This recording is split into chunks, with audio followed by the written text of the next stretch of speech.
너무 손이 시려.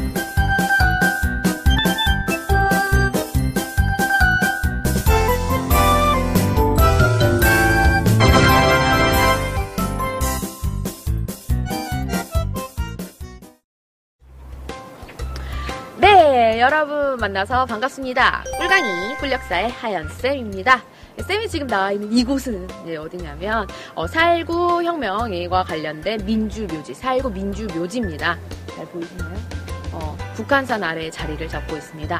이곳이 바로 이제 쌤한테는 또 나름 추억이 있는 그런 곳이에요. 쌤이 이제 초등학교를 이 동네에서 다니다 보니까 이쪽으로 많이 소풍도 오고 그랬었어요. 그래서 여기로 왔었는데 그때는 뭐 별 의미가 없었습니다. 뭐 4.19가 뭐야? 우리 친구들 지금 그렇게 생각하고 계실 거잖아요, 그죠? 그러면서 쌤도 그랬어요. 그래가지고 와가지고 뭐 그냥 글짓기나 대충 하고 가지. 이러면서 그림 대충 그려가지고 빨리 그리고 놀자 이러고 애들이랑 수다나 떨고 막 이랬었는데 다시 생각해보니 이거는 정말 의미가 있었던 곳이더라고요.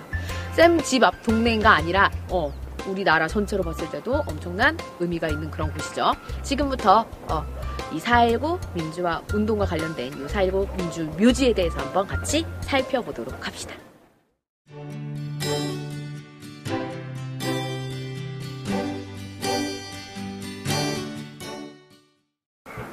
쌤, 네. 여기 4.19 기념비 앞에 와 있어요. 네. 네, 4.19 혁명이 무엇인지 좀 설명 좀 해주세요. 여러분 4.19 혁명이란 얘기는 많이 들어보셨죠, 그죠? 뭐 쉬는 날은 아니지만 달력에도 이렇게 써있고, 그치? 자, 이 4.19 혁명이란 뭐냐면 간단하게 말해서 민주주의를 찾기 위해서 우리 학생들 그리고 시민들이 일으킨 혁명입니다. 이거를 이제 알려면 뭐부터 알아야 되느냐? 우리가 독립되고 나서 대한민국이 수립되는 것까지 잠시의 과정을 설명해 드리도록 하겠습니다. 우리가 독립이 됐어요, 그죠? 독립이 됐는데 우리가 스스로 국가에서 통일 정부를 수립을 했으면 참 좋았을 텐데 이때 소련과 미국이 와서 귀찮게 굴어요, 그죠? 그러면서 소련은 북한을 이제 지지하면서 북한이라는 그런 곳이 생기게 되고 조선민주주의인민공화국이 생기고 남한은 남한만의 대한민국 정부를 또 수립을 하게 되죠. 이런 식으로 대치를 하고 있다가 그렇죠. 2년 만에 6.25 전쟁이 일어납니다.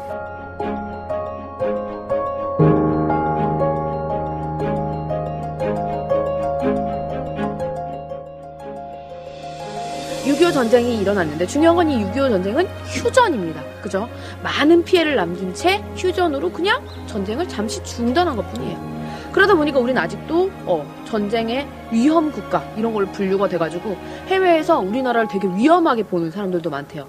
저 나라 곧 전쟁 날 나라라고. 근데 사실상 우리 친구들은 그런 위험 하나도 못 느끼죠. 그냥 뭐 집에서 뭐 롤이나 하고 신나 있지, 맨날 카카오 이거 하고 그제 신나 있지만 외국에서는 그렇게 느낄 정도로 아직까지 우리는 휴전 국가다라는 것입니다. 근데 어쨌든 중요한 건 뭐냐면 이 휴전이라는 상태를 가지고 북한은 북한대로 그리고 남한은 남한대로 계속 자기의 독재 정권을 이어나가는데 이용을 하려고 했던 거죠. 특히 우리 그 당시에 이승만 정권, 그러니까 이승만 대통령 아저씨, 전 대통령 아저씨 같은 경우에도 우리는 반공이다. 북한을 무찌르려면 제가 계속 정권을 연장해야 됩니다. 사회 분위기 그런 속에서 이 사람이 반공을 국시로 내세우면서 그러면서 자기가 정권을 계속 연장하려고 자기 멋대로 헌법을 개헌하는 사건도 발생합니다. 그리고 나서 3월 15일에는 이렇게 개헌을 했는데도 자기가 안 될 것 같으니까 부정선거까지 자행을 하게 돼요. 전체 그 투표함 있죠? 투표함을 막 바꿔치기 한다든가 아니면 뭐 투표를 안 해? 막 이러면서 막 그런 깡패들 시켜가지고 무조건 이승만 하게 하고 막 이런 식으로 해서 강압적인 부정선거를 벌였던 거죠. 그래서 이 부정선거에 반대하는 시위가 마산에서부터 그리고 대구에서 처음에 시작이 됐는데 마산에서 일어났을 때 그 마산에서 어떤 한 청년이 없어진 거예요. 실종이 됐었어요. 그랬는데 이 청년이 4월에 마산 앞바다에서 눈에 수류탄이 빵 박힌 채로 떠오른 겁니다. 그래가지고 그게 떠오르자마자 최루탄 이런 걸 던졌다 하면서 막 말이 안 된다면서 서울에서부터 들고 일어난 거죠. 그게 바로 4.19 혁명입니다. 이 혁명 당시에 정말 많은 분들이 피해를 입었죠. 많은 분들이 참여를 또 해주셨고 그래서 결국에 이승만은 하야했다고 표현해줘요. 쫓겨난 거죠. 쫓겨나고 미국으로 망명을 보내고 드디어 우리가 민주주의를 쟁취했다라고 여기면서 장면이라는 아저씨로 장면 내각으로 내각이 정권 교체가 되게 됩니다. 첫째는 국민주의하는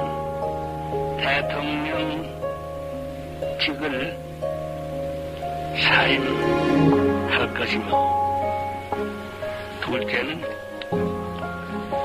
선거를 다시 하도록 지시하였고 실제는 이경우 의장이 공직에서 완전히 물러가겠다고 결정한 것이다.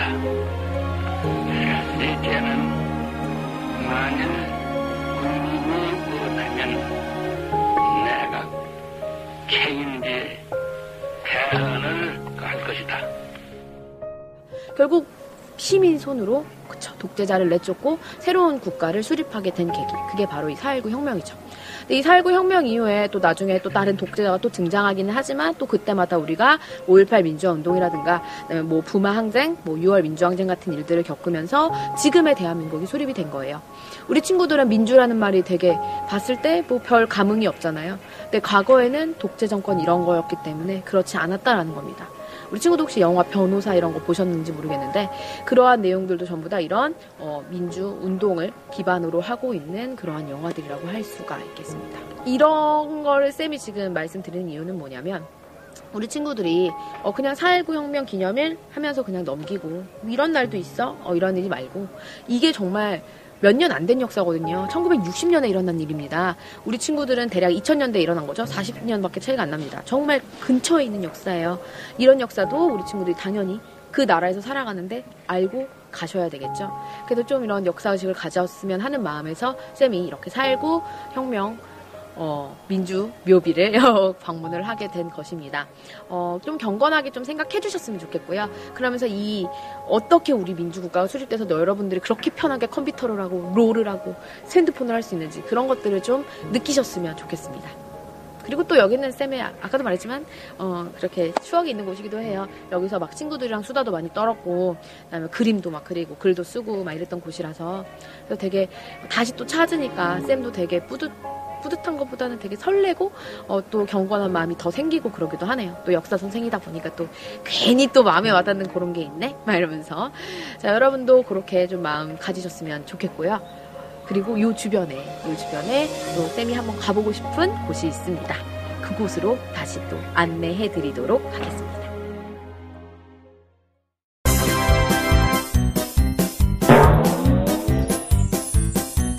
여기 모르겠다고 온지 안 온지. 근데 맞아, 나 여기서 밥 먹었거든요. 그래요? 예, 여러분 제가 드디어 도착을 했습니다. 진짜 맛있어. 여기가 쌤 사는 동네인 거예요? 그렇죠. 제가 이제 초등학교 2학년 때까지 살던 동네. 네, 여러분, 쌤이 드디어 도착을 했습니다.